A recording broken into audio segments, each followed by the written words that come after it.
النهارده هنعمل مع بعض الرقاق باللحمه المفرومه بكل اسراره، طريقه جديده جدا وبتركات لاول مره هتشوفوها معايا. هيطلع معاكي مورق كده من جوه وطري ومن بره مقرمش وطعمه بجد في منتهى الجمال. كمان العصاج عملناه بطريقه مختلفه. كل اللي طالباه منكم انكم تركزوا معايا في الفيديو وتسمعوا لي للاخر، لان هقول لكم على شويه تركات ونصايح خطيره جدا. وكمان حطوا لايك للفيديو علشان يترفع وغيركم يقدر يستفاد من الوصفه الجميله دي. عندي زي ما انتم شايفين مجموعه من البهارات عباره عن توم باودر، بصل باودر، بابريكا، فلفل اسود وملح وبهارات مشكله، نص معلقه صغيره من كل حاجه في دول. كمان عندي بصلتين كبار مفرومين فرم ناعم، عندي قرنين من الفلفل الحامي على البارد مقطعاهم تقطيع صغير بالشكل ده، وطماطمايه كبيره لحم. كمان عندي معلقتين كبار من السمنه البلدي لو متوفر عندك، واللحمه المفرومه بتاعتي. في طاسه عندي على نار عاليه جدا هبتدي انزل بحوالي تلت كوبايه من الزيت.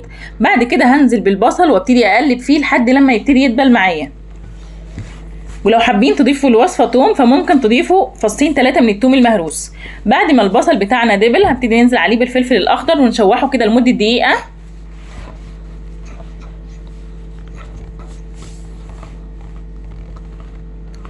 بعدين هنبتدي ننزل باللحمه بتاعتنا، وطبعا النار لازم تكون عاليه جدا علشان اللحمه ما تنزلش ميه وعلشان تاخد الصدمه على طول.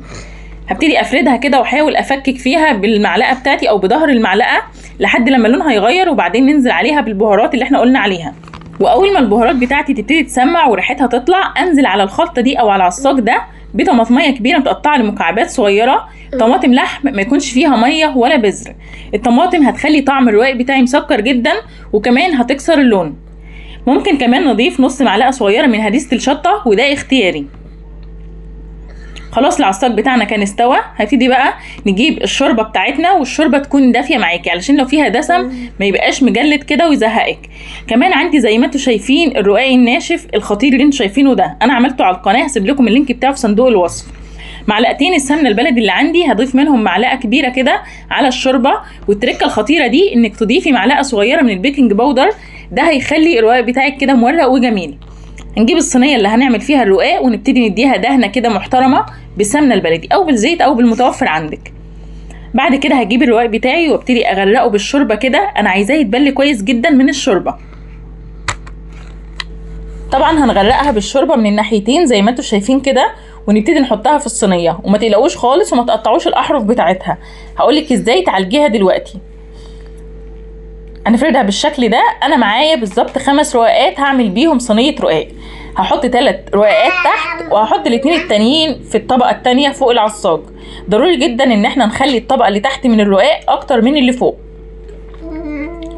لو اتكسر معاكي مفيش مشكله، اهم حاجه الطبقه اللي تحت تكون سليمه، والمتكسر حطيه في النص عادي. ولو عندك احرف فيها حتت طالعه كده زي ما انت شايفه ممكن تقطعيها وتحطيها في نص الرقاق، وتحاولي تعملي له حرف كده من فوق زي ما انت شايفه كده بالظبط، علشان العصاج لما نحطه ما يطلعش ويتكب كده في الصينيه. وندي رشه كده لو الاحرف ناشفه نديها رشه كده من الشوربه وندهن بالسمنه البلدي. بعدين هننزل بالعصاج بتاعنا في النص زي ما اتفقنا، احنا هنحط 3 رقاقات تحت وهنحط 2 بس من فوق. هفرد العصاج بتاعي كويس جدا زي ما انتم شايفين كده.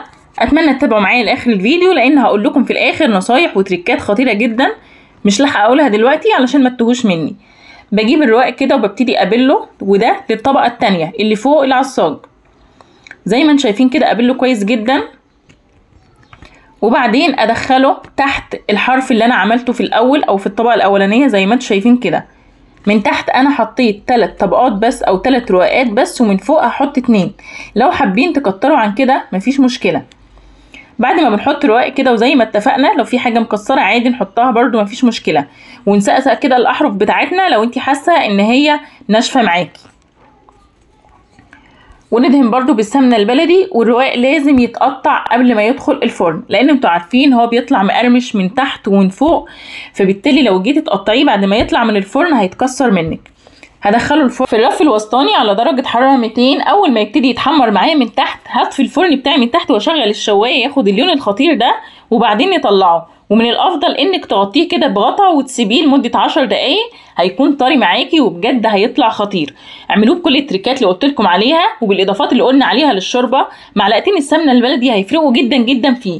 لو كملتوا معايا الفيديو لحد هنا اتمنى تحطوا له لايك علشان يترفع وغيركم يستفاد من الوصفه الجميله دي. ويا ريت طبعا تشرفوني بكومنتاتكم الجميله لانها بتشجعني وبتفرق معايا جدا.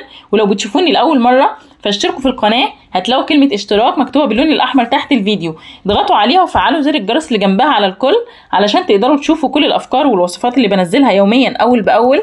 شيروا الفيديو لو حابين، وان شاء الله اشوفكم في فيديو جديد ووصفه جديده. مع السلامه.